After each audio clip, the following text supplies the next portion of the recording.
Welcome to Alliance Review. If you follow me on Instagram, you know I've been building my own PC, mainly to replace this older one that I got back here, a old home theater PC initially that I built based off an Asus motherboard and Intel processor, and this time I pretty much ended up with the same thing.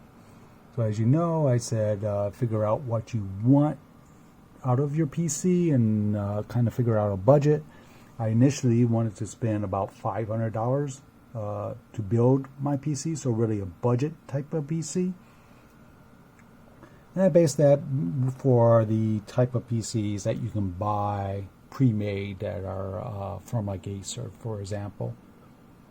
In fact, Acer has a pretty nice one that you can get for a relatively cheap price. One of the reasons I like to build my own PC is because you got a few more options that you can throw in there. It's not to say that you can't buy an Acer, open it up, and throw some more components in there, but you may be a little bit limited. For instance, the number of your RAM modules. You may be only going to add 2 instead of 4, or some other thing. So what I ended up doing is going to Micro Center to get the motherboard and CPU because they had a $20 discount, or $20 off if you bought a Intel CPU and paired it up with a motherboard. So again, I ended up with an Intel CPU and a Asus motherboard because of that, and mainly because I was looking for a motherboard with Wi-Fi. I'm not going to be close enough where I can plug this into my network. So I've been using Wi-Fi for my desktops. Asus motherboard had a built-in Wi-Fi. They include the, well, I can't even see it now, but yeah, hey, right, grab it, bring it up. There we go. The shark fin, as I call it, antenna is all black, so it's kind of hard to see underneath the desk here. But the CPU is an Intel i5. It is the 10th generation, so 10400, and then the Asus motherboard is the tough gaming motherboard, the B460M plus Wi-Fi 6 on there. So the processor was $149.99 with $109.99 for the motherboard because of the $20 off. Usually it's $129.99, but still that put me at half my budget already. Next thing I had to do was figure out the RAM. So based on the motherboard and CPU I had, I ended up with 16 gig of RAM. This is the Patriot Viper Gray series, I think is more or less what they call it, something like that. It was a PC 2666 DDR4. Reason I went with that is, again, because of the CPU I had. The motherboard can take faster speeds, but if the CPU doesn't take advantage of that, then there's no point in spending extra money on it. So again, 2666 for me. That was $54.99 at Newegg. This Viper memory was, or Patriot Viper. And then I got a power supply unit. This one came from Micro Center. This is the Redragon RGPS 600 watt full module. It is 80 plus bronze certified. I like full modules, so you're only plugging in the cables you need. You don't have any extra cables, and that helps out a little bit with the cable management. As you can see here, I kind of tucked it in behind the bays so that it's not hanging out everywhere. And then after that, I'm going to talk about the Seagate, the place to store all my data. The Seagate. There is a Seagate Barracuda 2 terabyte SATA 7200 RPM drive. That one ran $52.99 from Newegg. Price kind of varies depending on the time you buy it, who you buy it from, but usually not by much. And then the case itself. This wasn't my original plan. I was going to go with a mini case, but Fry's had this case on sale. This is the Raidmax Chameleon case.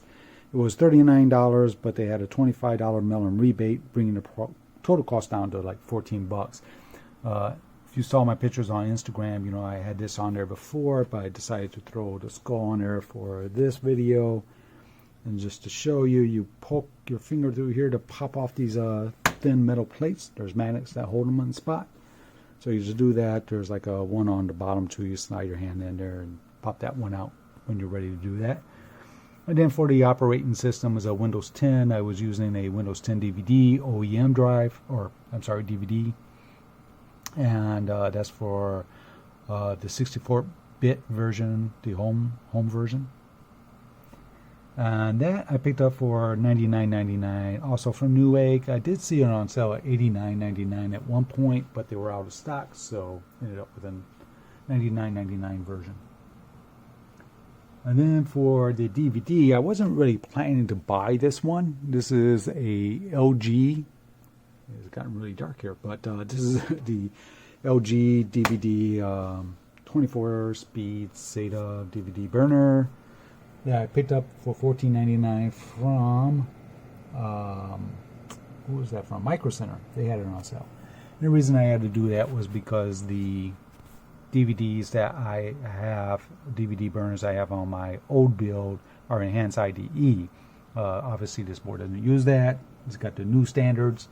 I could have taken one of my boards from an external hard disk drive that I have and used that to plug in one of my older DVDs into the USB port and done it that way, but for $14.99 I just figured this was a little more simplistic, and I didn't have to set up some type of temporary thing for it. Plus I got so many bays here, why not use one of them? And then the other thing I picked up that I wasn't really planning on initially is this SSD. This is an M2 SATA SSD by TeamGroup, 512 gigabytes that I picked up for $43.99 from Newegg on sale. And I kind of went with that because I figured that would help with speeding things up as far as boot times, rather than just having everything on this drive. So I put my OS there, and then I put most of my other stuff here. And the other thing that I picked up that I wasn't planning to get is this GPU, this graphics card. This is a PowerColor Redragon AMD RX 550 4GB DDR5 card. I picked it up just to take some of the graphics processing, at least, away from the CPU and the RAM here. I do have integrated, so I could have gotten away without that. But anything that you run that requires higher graphics is going to lag unless you put it like on lower settings. So for instance, if you're playing a game, it doesn't even have to be one of the more graphic intensive games, but if you were playing a game and you try to set it to, say, high resolution or ultra, it wouldn't run that well without having, say, a GPU. I'm not even sure if it's going to run well with this one, to be honest, because this is an older one, but it should help at least. And there you have it. So that, again, this GPU, by the way, I bought from Amazon, $84.99. Last I checked, it had jumped in price to like $199, so it's quite expensive now. All said and done, this ran $685.91 with everything added up. It doesn't include taxes and any deliveries that were paid, but I think most of the deliveries were free because of meeting certain price points or just because of specials. That's obviously over my $500 budget. If I had kind of been more strict about it and then get the SSD and the GPU and the went ahead and just tore apart one of my hard disk drives closures and used that instead of buying a different one, I would have came away at $541.94, which is a lot closer. But I think doing it this way is going to save me some more expansion money and time that I would spend later on to upgrade this. I mean, now I probably only have to worry about upgrading the RAM eventually, by another 16 gig, which shouldn't cost too much. So I think it's pretty good for the price.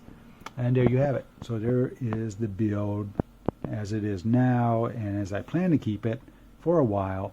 Don't know if this one's going to last a full 10 years like this old one, which you can't even see now, it's gotten so dark, but the old home theater PC that I have back there. But time will tell. Hope you all enjoyed. I'll see you all later.